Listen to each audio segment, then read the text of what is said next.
ditembakkan sama Aura sebelumnya ketika ada di pick tadi ya. Setuju, Ya. setuju.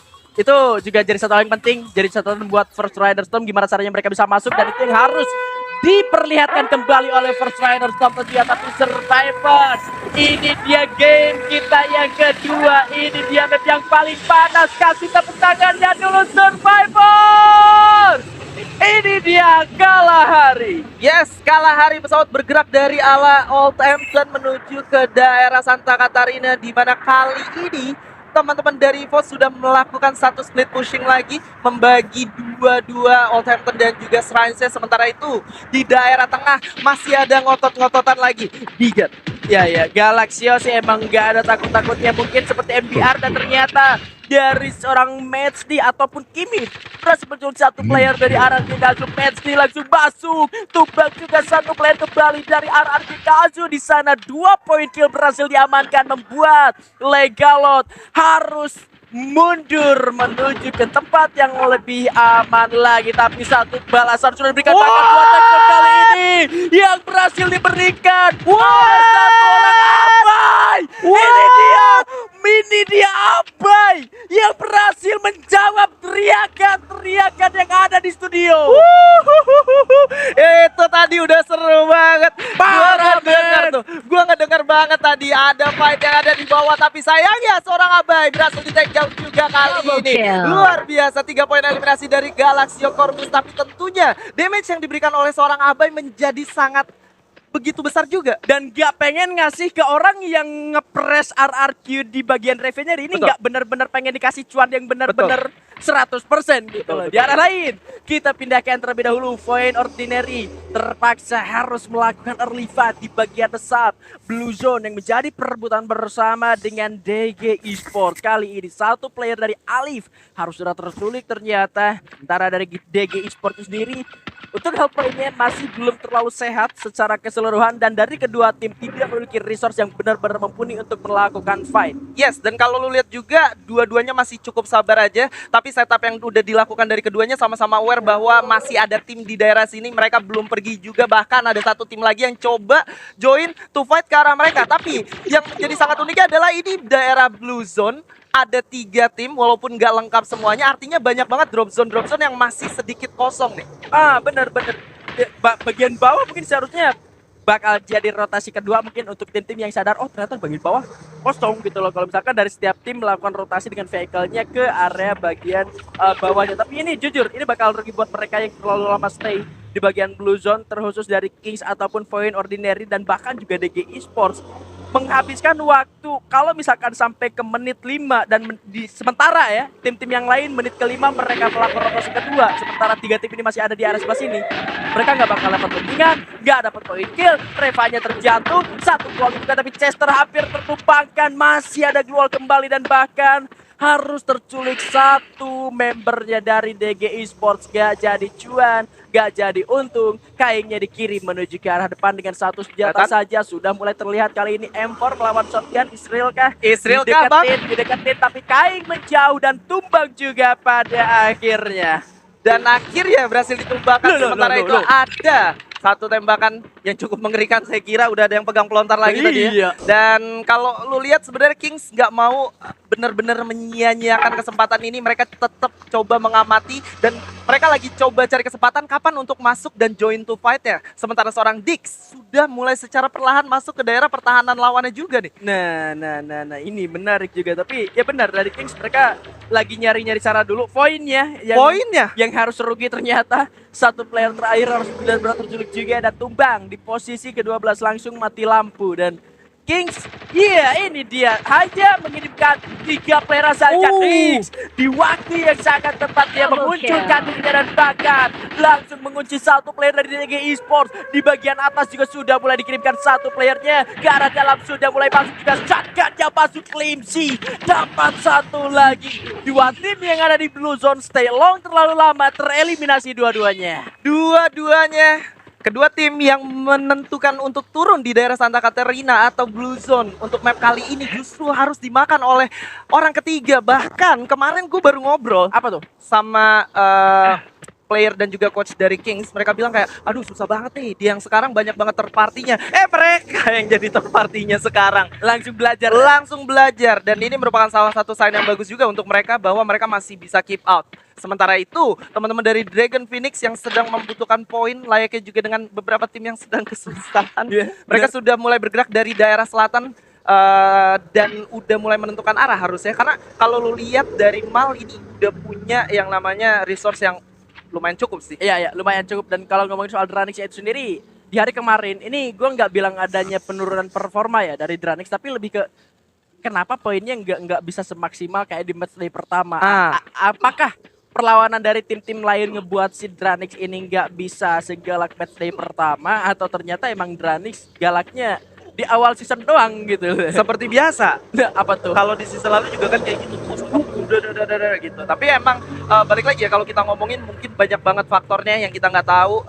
Bisa jadi, tapi ini dia sedikit spoiler untuk round pertama kita tadi, overall standing. DG Esports memimpin dengan 20 poin karena mereka unggul secara poin eliminasi, meskipun Kazunya berhasil memetik kuliah, tapi tidak begitu berimbang dengan poin eliminasi yang dia dapatkan. EVOS Divine ada di posisi ketiga, 16 poin yang berhasil mereka koleksi, dibanding posisi kelima dengan poin kill yang mereka koleksi cukup banyak pas mereka mendarat di bagian pink mau rotasi ke arah selanjutnya. Dan ini baru langsung kelihatan EVOS Divine masuk menuju ke area pertahanan dari Ico Esports, dan saat ini mereka sudah mulai menjauh, terkena sebenarnya seorang Dut. Mobilnya sudah mulai terbakar, teman-temannya sudah mulai menjauh, tapi Dut, ya ampun, gak kepencet itu trap-logannya.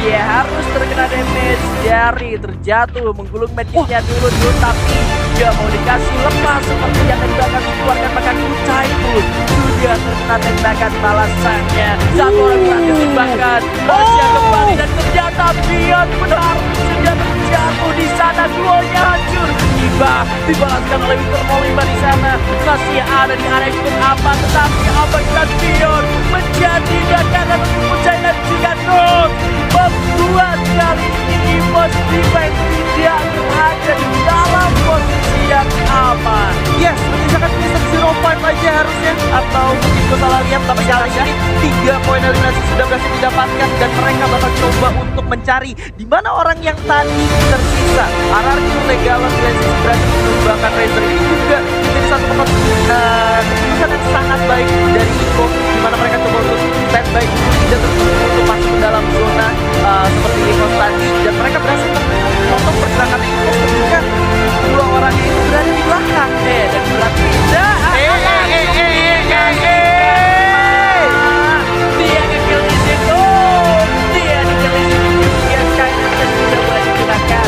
Satu orang itu sepertinya sudah tidak bisa diselamatkan. Dia kembali mana ternyata saat kita berhasil adalah terlalu cepat masuk ke dalam zona, nggak terlalu baik juga, dan terlalu lambat juga nggak bakal terlalu baik. Betul, jadi memang ada keputusan-keputusan dan juga beberapa bukan random faktor lainnya ketika lu memutuskan untuk masuk ke dalam zona terlebih dahulu. Kayak rute mana yang lu ambil dan possibility akan ketemu dengan tim-tim yang mana. Rute, gitu.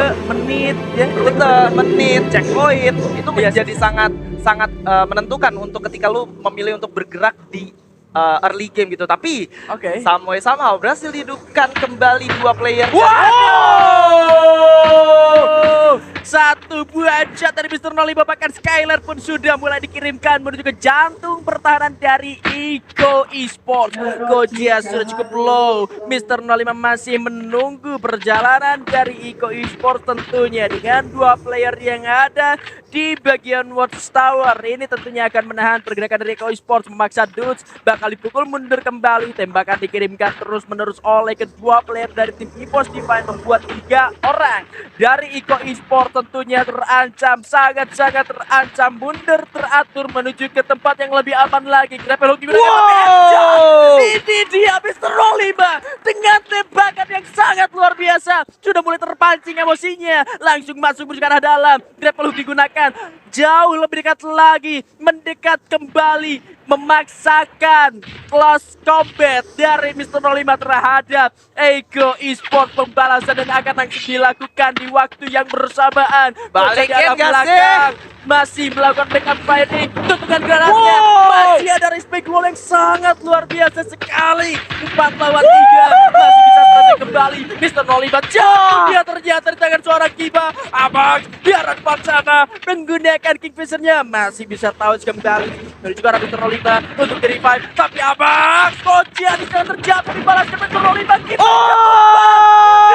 sisa sendirian saja dengan eksplosif weaponnya, masih lempar-lempar granat. Oh my god! Itu gimana ceritanya? Granatnya mantul, panik atau emang karena kehalang gitu? Oh my god, once again, beyond. Wah, gue sampai gak bisa ngomong, men. Gue gak bisa ngomong. Ini merupakan salah satu instan karma yang langsung didapatkan. Dan ini merupakan salah satu bukti juga bahwa fight belum selesai sampai di sana aja. Karena kali ini teman-teman dari Island of God sudah langsung kehilangan 3 orang sekaligus. Galaxio berhasil mendapatkan 3 player dari IOG. Galak sekali Galaxio di sana, aim jarak jauhnya Azril.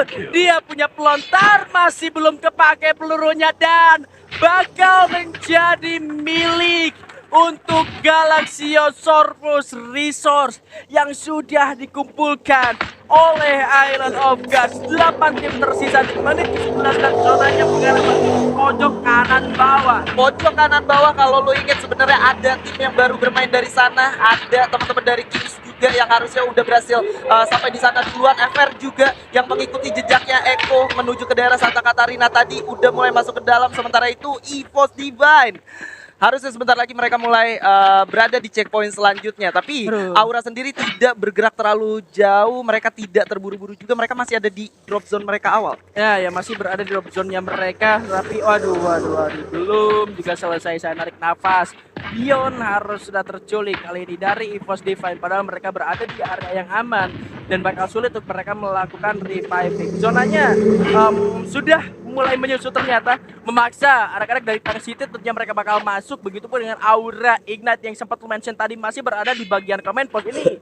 Masih possible bakal masuk juga menuju ke area pertahanan dari Tang City ataupun dari EVOS Divine itu sendiri. Bisa aja terjadi fight di sana 3 tim sekaligus atau bahkan 4 kalau misalkan dari RRQ Kazu yang perlahan-lahan revive satu persatu membernya juga bakal datang ke arah sana. Yes, masih mungkin sekali, tapi kalau lihat sudah ada satu tembakan juga ke arah teman-teman dari First Rider. Sikal berhasil mendapatkan 1 orangnya, tapi Mgat juga di lane sisi di take down, tapi malah dikonfirm oleh seorang Rizky guys. Ya ini dia, ataupun masih tidak melepaskan fokusnya menuju ke arah atas. Ada First Riders Eclipse yang tentunya sudah mendapatkan compound terbaik mereka sebelum zonanya kembali menyusut menuju ke arah perlawanan atau berlari arah mereka. Ternyata mereka harus berlari bersama dengan EVOS Divine dan seharusnya Tang City Esports pun harus berlari menuju ke zona selanjutnya, termasuk mungkin Aura Ignite yang masih berada di bagian command post. Yes, sementara itu Razor sudah berhasil di take down. Ini pecah perangnya di kiri dan kanan. Aura Ignite cuman punya 1 mobil untuk bersembunyi, sementara mereka harus bergerak masuk ke dalam zona selanjutnya pada 30 detik dari sekarang.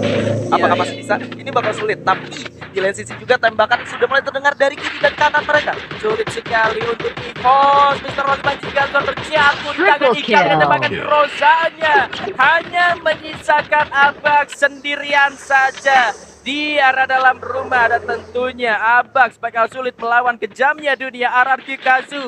Dengan upaya revive yang dilakukan oleh Legalot, masih bisa finish di posisi ke-8. Masih bisa finish di posisi ke-8. Zona menuju ke zona ke-5 bakal bergerak sesaat lagi. Sementara Kimits juga sudah melihat adanya seorang Adrian yang sedang melakukan setup untuk melakukan serangan ke daerah pertahanan lawan mereka. Tapi Aura sudah mulai digigit oleh zona perlahan, Bigan. Yap, terlalu terlambat menurut pergerakan dari Aura Ignite itu sendiri. Mereka sudah tergigit zona. Di depan ditahan oleh Galaxio Sorpus. Sementara Galaxio pun melepaskan tembakan ke arah Mr. Tempo, terjatuh oleh seorang Mal. Ternyata confirm poin Indonesia Messi terjatuh dari arah belakang, dijepit dari dua arah yang berbeda. Galaxy Corvus kebingungan sekali rupanya mereka sepertinya. Tank City tersisa 2 player saja dan malah Galaxio-nya duluan yang tumbang di tangan Aura dan juga Dranix. Dua naga bersatu menumbangkan Galaxy Corvus. Yes, dan masih belum berhenti sampai di situ. Dranis juga sudah melihat ada mangsa selanjutnya harus mereka bisa take down, tapi EVOS harus cukup kuat di posisi ke-6.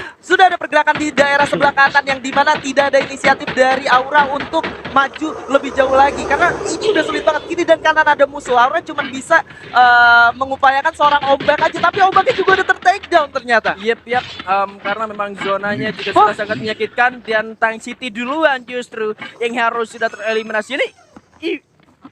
Sisa 4 tim lagi ternyata yang masih survive 3. Masih ada Dranix, First Riders dan juga Kings Esports. Dragon Phoenix sudah mulai mendapatkan tempo, ritme permainannya di Kalahari. Bahkan sudah dibuka ke arah Kings, tentunya di arah depan sana yang masih berupaya juga untuk mendapatkan area ternyamannya. Karena kalau kulihat ini ternyata zonanya kepental lagi ke bagian pojok kanan bawah, memaksa ketiga tim ini harus masuk dan skenario-nya mungkin bisa aja dari Kings yang fight dulu sama FR karena FR-nya bakal didorong dulu sama zona masuk arah dalam dan Dragon Phoenix tinggal memanfaatkan waktunya. Gimana caranya mereka bisa melepaskan tembakan sebagai third party, memanfaatkan steal kill yang mungkin bisa saja mereka ambil dan mungkin benar ini dia adanya GDM sudah tidak bisa dihindari lagi. Ledakan sudah diberikan tapi T-Rex terjatuh dengan seorang Mal. Ini dia belum bisa di ending ternyata. Ledakan diberikan seorang Soldier dari belakang tapi Soldier pun terjatuh di sana karena ada lemparan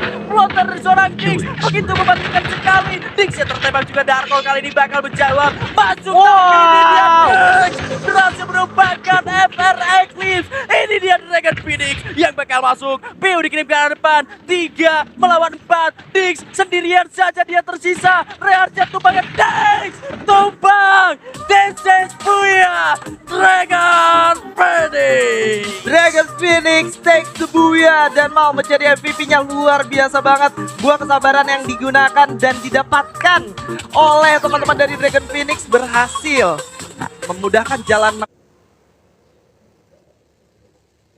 Masih 12 tim. Sekarang baru menit ketiga menjelang keempat udah ter-wipe out sekitar 2 tim. Terwipe out karena gue ngerti banget ya objektif kayak DG